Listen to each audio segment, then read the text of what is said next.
오늘 하나님께서 우리에게 주시는 말씀 마가복음 8장 22절부터 26절의 말씀입니다. 마가복음 8장 22절부터 26절입니다. 신약 67쪽에 기록되어 있습니다.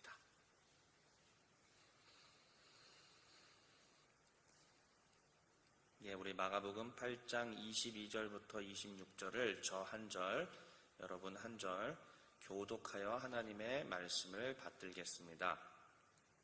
제가 먼저 읽겠습니다. 벳세다의 이름에 사람들이 맹인 한 사람을 데리고 예수께 나와 손대시기를 구하거늘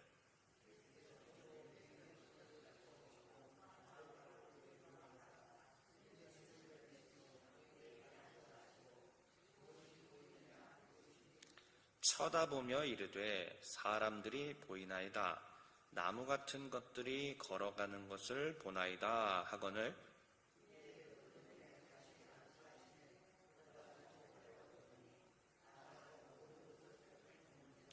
함께 읽겠습니다. 예수께서 그 사람을 집으로 보내시며 이르시되 마을에는 들어가지 말라 하시니라. 아멘.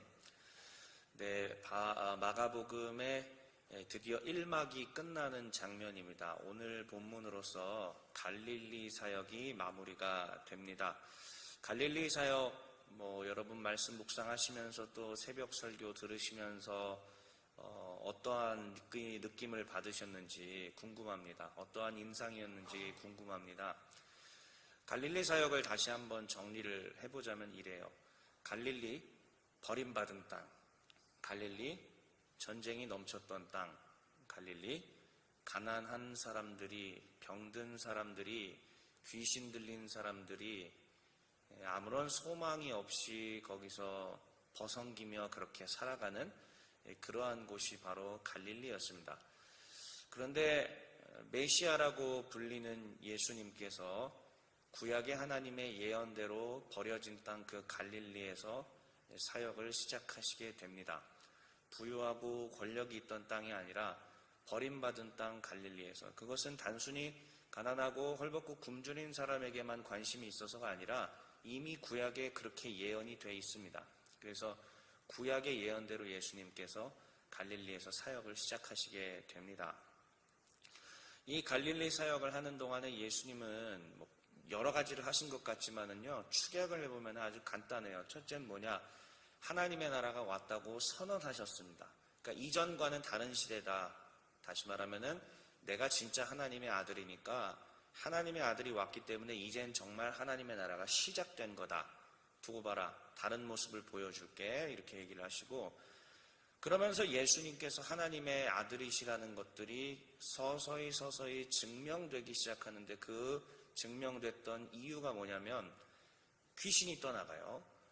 그 다음에 병이 낫기 시작합니다. 이전까지 어떠한 사람들도 그렇게 흉내낼 수가 없었습니다. 그런데 정말 놀랍게도 귀신이 떠나가고 또 질병이 치유되고, 다시 말하면 소망이 없던 자들 가운데 드디어 소망이 생기기 시작을 했던 것이죠.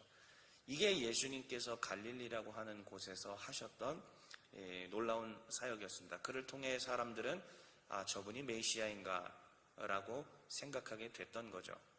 그런데 귀신을 쫓고 질병이 고쳐지는 것만으로는 하나님의 나라라고 말할 수가 없습니다. 그래서 예수님께서는 앞으로 본인께서 십자가 사역을 이루시고 하늘로 올라가신 뒤에 계속되는 하나님의 나라를 이루시기 위하여 이것들을 맡기시고 이것들을 성취해 나가게 만들 제자들을 불러내십니다. 그리고 제자들을 하나하나 세우시고 데리고 다니시면서 교육을 시켜주시는 거죠. 그리고 제자들에게 직접 가르침도, 비유도, 또 기적을 보여주고 다양한 것들을 통하여서 제자들에게 하나님의 나라가 무엇인지 알려주십니다. 그런데 지금까지 이제 이 1막 장면을 정리를 한번 해보면은 그래요. 알아보는 사람이 있고 알아보지 못하는 사람들이 있더라라는 것입니다. 귀신도 쫓아주고 병도 고쳐주고 풍랑도 잔잔케 하고 온갖 기적이 일어나는 현장이었습니다. 중풍병자가 그렇게 쉽게 나아요? 그럴 수가 없지 않습니까? 예전에 오래전에 드라마 허준 한번 보세요. 중풍병 한번 고치려고 한의사가 얼마나 허준이 고생하면서 그 중풍병을 고쳐냅니까? 근데 우리 예수님께서 그냥 말씀 한마디로 고치시거든요. 이게 쉬운 게 아니잖아요. 그런데 그러한 놀라운 기적적인 일들을 했음에도 불구하고 보고 깨닫는 사람이 있고 못 보는 사람이 있다는 것입니다. 똑같이 기적은 벌어졌지만 예수님이 메시아인지 알아보는 사람과 못 알아보는 사람들로 나뉘더라라는 것을 우리가 볼 수 있었습니다. 그러니까 예수님께서 비유로서 가르쳐 주셨던 것도 그런 거예요. 예수님께서 비유로 이렇게 말씀을 해주셨을 때는 듣고 깨달아서 보는 자가 생기게 되고, 비유를 들려주셨을 때 듣고 거부하는 사람들이 생겨나더라라는 것입니다. 예전에 저도 어렸을 때 그랬거든요.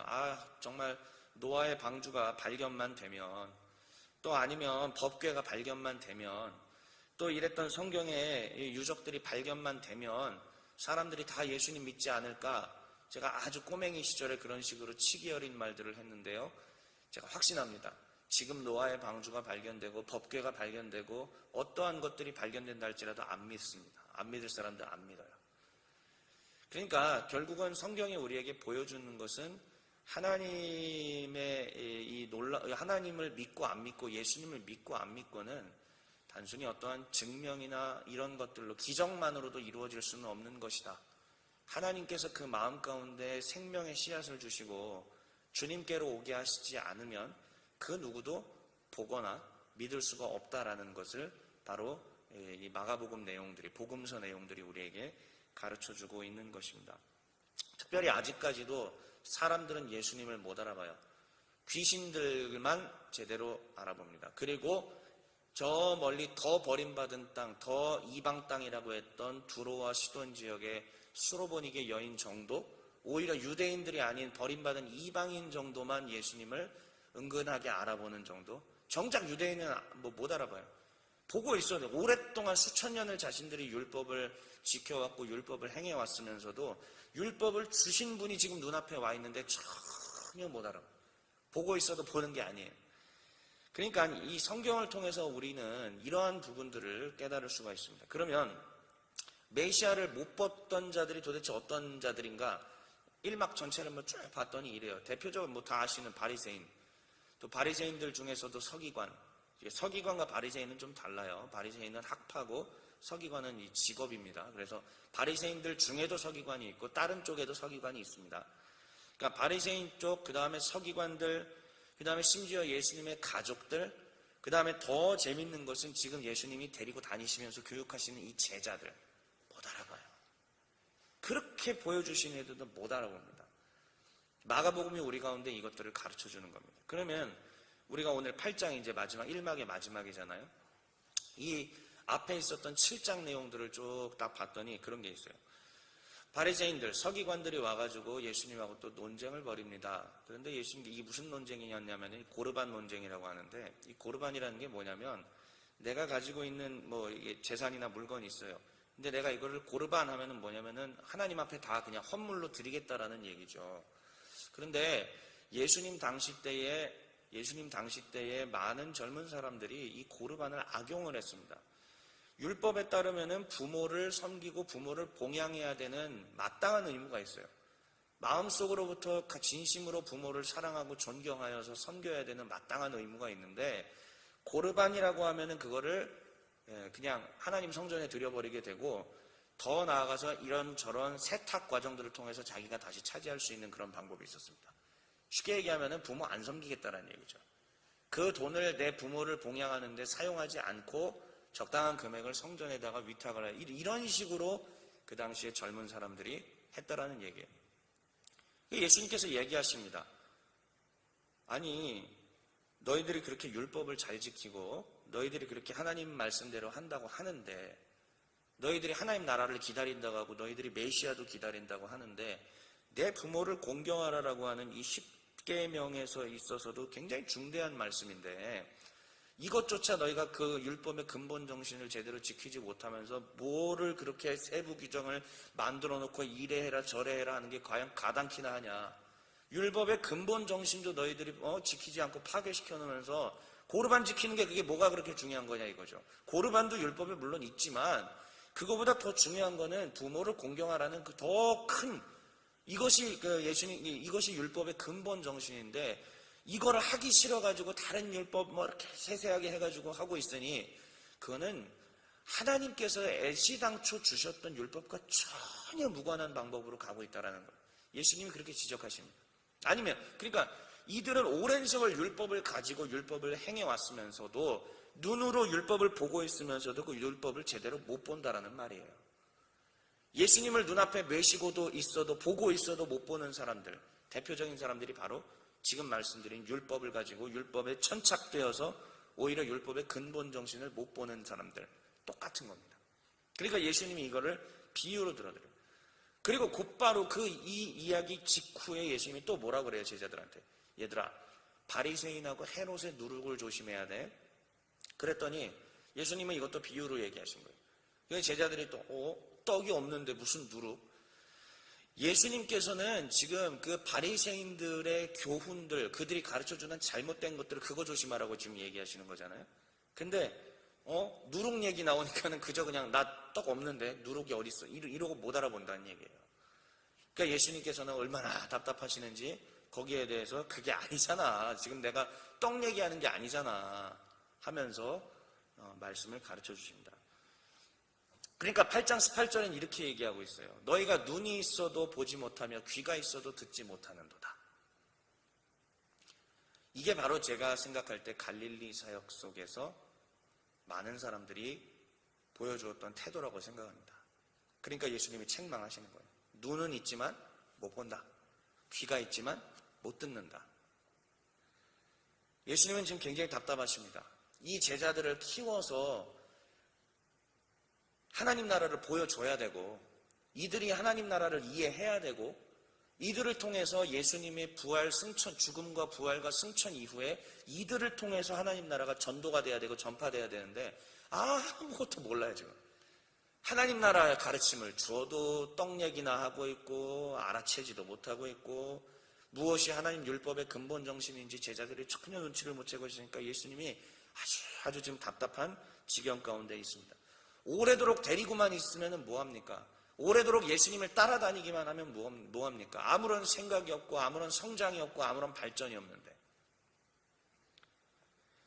그러면서 오늘 본문 이야기가 나왔던 겁니다. 이 1막 갈릴리 사역을 마무리 지으면서 맹인 치유에 대한 얘기가 나옵니다. 자, 맹인도 못 보는 사람이에요.